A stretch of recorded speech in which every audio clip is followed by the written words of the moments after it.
മദ്യനയ അഴിമതി കേസിൽ ഡൽഹി മുഖ്യമന്ത്രി അരവിന്ദ് കെജ്രിവാളിന് ജാമ്യം. ഡൽഹി റോസ് അവന്യൂ കോടതിയാണ് ജാമ്യം അനുവദിച്ചത്. കൂടുതൽ വിവരങ്ങളുമായി എസ് നന്ദഗോപൻ ചേർന്നുണ്ട്. നന്ദൻ, ജാമ്യം അനുവദിച്ചിരിക്കുന്നു. ഒരുപക്ഷെ ഉപാധികളോട് കൂടിയായിരിക്കും ആ ജാമ്യം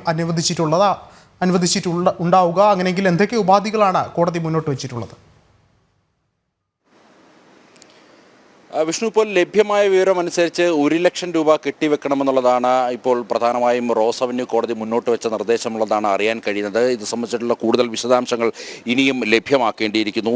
ഈ ഡൽഹി മദ്യനയ അഴിമതിയുമായി ബന്ധപ്പെട്ട് കഴിഞ്ഞ മാർച്ച് 21-നാണ് അരവിന്ദ് കെജ്രിവാൾ എന്നെ ED എൻഫോഴ്സ്മെന്റ് ഡയറക്ടറേറ്റ് ഇതുമായി ബന്ധപ്പെട്ട കള്ളപ്പണം വെളുപ്പിച്ചതുമായി ബന്ധപ്പെട്ട എൻഫോഴ്സ്മെന്റ് ഡയറക്ടറേറ്റ് അറസ്റ്റ് ചെയ്യുന്നത്. 3 മാസം തികയാൻ 1 ദിവസം നിൽക്കുമ്പോഴാണ് ഇപ്പോൾ റോസ് അവന്യൂ കോടതി അരവിന്ദ് കെജ്രിവാളിന് ജാമ്യം നൽകിയിരിക്കുന്നത്. ഒരു തരത്തിലും ജാമ്യം നൽകരുത് എന്നുള്ള എൻഫോഴ്സ്മെന്റ് ഡയറക്ടറേറ്റിന്റെ ആവശ്യം കോടതി തള്ളിയിരിക്കുകയാണ്. ഈ റോസ് അവന്യൂ കോടതിയാണ് ഇത് സംബന്ധിച്ചിട്ടുള്ള ഉത്തരവ് പുറപ്പെടുവിച്ചിരിക്കുന്നത്. ഈ ജാമ്യം ലഭിച്ച സ്ഥിതിക്ക് നാളെ അരവിന്ദ് കെജ്രിവാൾ പുറത്തിറങ്ങുമെന്നുള്ളത് ആണ് ലഭ്യമാകുന്ന സൂചനകൾ. ഇപ്പോൾ ഇടക്കാല ജാമ്യത്തിൽ അദ്ദേഹം തെരഞ്ഞെടുപ്പ് പ്രചരണത്തിൽ കഴിഞ്ഞ് മടങ്ങിയതേ ഉള്ളൂ.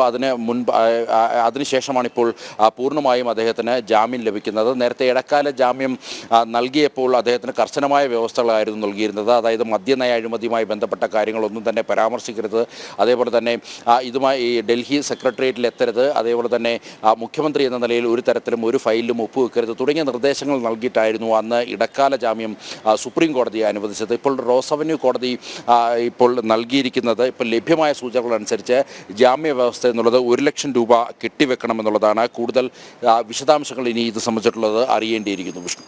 യെസ്.